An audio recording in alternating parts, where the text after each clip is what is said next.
Hey guys, Kakarot197 again. This time with a review of the high-grade Universal Century GP02A, or as most people probably know it, the one with the nuke.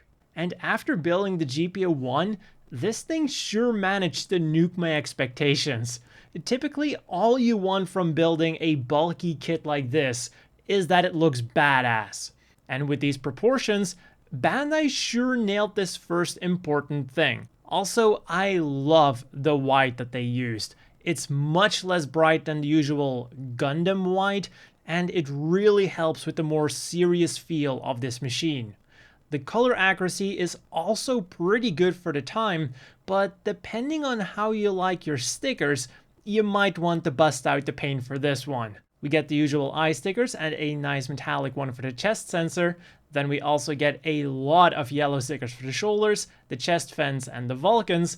And now things start going a bit downhill. The stickers on the head vents don't look quite as bad as I was expecting, but it's still 2D stickers covering a 3D space, which would have also been the case for the number 2 sticker that I obviously didn't use. Another one I didn't bother with was the crotch sticker. It again tries to cover a 3D space, and as you can see, this is one of those kits where Bandai decided to print the red stickers as shiny metallic stickers, even though they're supposed to be matte. And then finally, we also get these gray and red stickers for the back of the legs. But even with those stickers, there's still a bit of painting left to do. Yellow on the shield vents, beige on this part and the outer rim of these thrusters, red on the insides of the thrusters, gray for this part of the shoulder armor, this part of the skirt armor, the upper part of the thighs, the knee joint armor, and the inside and the bottom of the feet. And then if you want to be completely color accurate, light gray for this small detail on the bazooka and the optics of the scope. And while that sounds like a lot to paint, the GP02 is a quite colorful machine, and this is about what you could expect for a 2006 model kit. The seam lines are also very 2006. They're nicely hidden on the legs, but painfully obvious on the shoulders. Still, if you disregard those painful red metallic stickers, you get a nice and menacing looking GP02 straight out of the box. And what'll definitely help us with that are the accessories. Starting off with the weapons that are already on the machine, we get the usual Vulcan guns, and we also get 2 beam sabers that are stored on the side skirts. You can simply pull them out. And the one thing I find quite interesting about these beam sabers is that they're the exact opposite of what you would expect. This is the bottom, and this is where the beam sabers go in.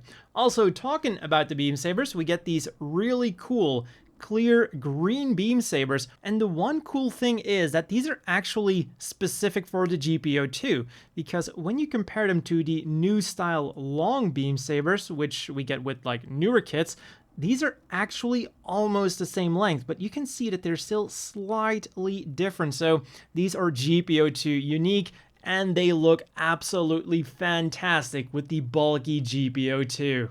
And when you get them into the hand just the way the model kit wants it, they are secure in there. Then next up, we get the massive shield, which hides some nice goodies in the back. And the one thing I was surprised about the most is how well it fits into the hand, and how well the hand and the arm can keep up this massive bulky shield. Because even though it's a hollow thing, it's still something that a lot of model kits would have had issues with. And now it's time to have a look at the thing inside of the shield. And the cool thing here is that it kind of works just like in the anime. You can have him quote unquote turn it around and then open up the bazooka, and then you just pull out the bazooka, close it up again, quote unquote rotate it around again, and then start with the assembly of your nuclear bazooka. One thing that also really surprised me is how articulated this thing is. You've got a hinge here, you've got 2 swivels at the bottom, and then you still have an extra hinge inside of the bazooka. This thing has some serious posing capabilities. So with that, you simply hook up the front of the bazooka, and then your GP02 is ready to be posed. and potentially nuke some bases. And in terms of moving parts, we have a visor that slides out, but unfortunately no moving handle. But hey, like I said, the bazooka itself is plenty articulated, so posing is no issue whatsoever. And talking about posing, we also get this action base, which not only helps us with posing the GP02, but also helps us with posing it with the GP01. Now, I don't have the full burner type, so I'm just using the regular GP01 for the picture here, but this is one of those really cool extras that I love to see with model kits. It's a small thing, but in my opinion, it does add a lot to the overall package. And to attach the GP02 to it, you simply remove this little peg here. And you might have noticed that that rectangular connection is the same as the one that is used by the action base number 2. So you can also hook them up to that one. So now let's have a look at the articulation of this thing. And this was again something that really surprised me. Starting off with the head, it's only on a single ball joint, but I feel like I've seen double ball joints with worse articulation than this thing. The shoulders are on a nice forwards and backwards hinge joint, and with the rotation, you kind of feel like they click into place, which I think they might have done because of the weight of the shield and the bazooka. Then the arms will also go outwards, thanks to the amazing articulation of those booster pods. And talking about these booster pods, their articulation is simply amazing.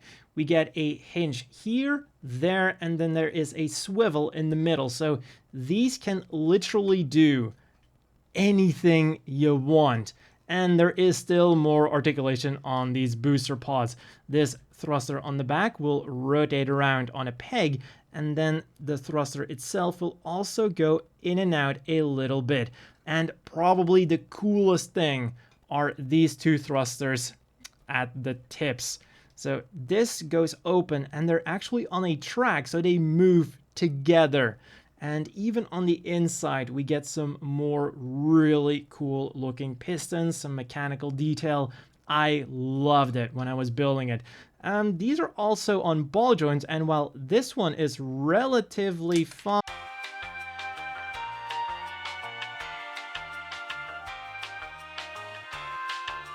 or at least before I was filming it, this one popped out really easily and this one didn't. Yeah, things on camera don't always go as planned. And to make sure that none of the articulation is obstructed, this thing here is also on its own hinge, and when you pay attention, it will move out as you move this thing upwards. So these booster pods have some really cool unrestricted movement. Back to the arms now, they will rotate around below the shoulder, bent at the elbow on only a single joint, but hey, he can hold up that bulky shield just fine for most of the time, so I guess having only a single joint here is actually beneficial. But what is really cool is that we actually get a wrist joint. And I don't know if my microphone will pick up the sound it's making, but those are some creaky wrists, my man.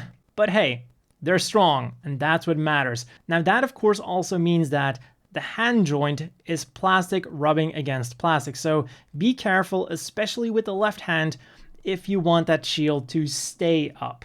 And of course, the hands are on ball joints, will wiggle around, turn around, and do everything a ball joint does. Then the waist is on a peg and will rotate around all the way. The front skirts are on ball joints, and this time they're individually jointed. They give the legs some really good forwards movement, and with the small back skirt, they also go backwards really far. Outwards movement is again 2006, and they will rotate around a little bit on those ball joints. Then the knees, for being such a bulky thing, are also pretty nicely articulated. They're on a double joint, but as you can see, the lowest one is going to be doing the most work. Then we get some more cool surprises in the feet. They're on the usual hinge and ball joint combo, so they go nicely forwards and backwards, will rotate around, and you can already see that interesting part separation, and that just looks so cool when you're posing him.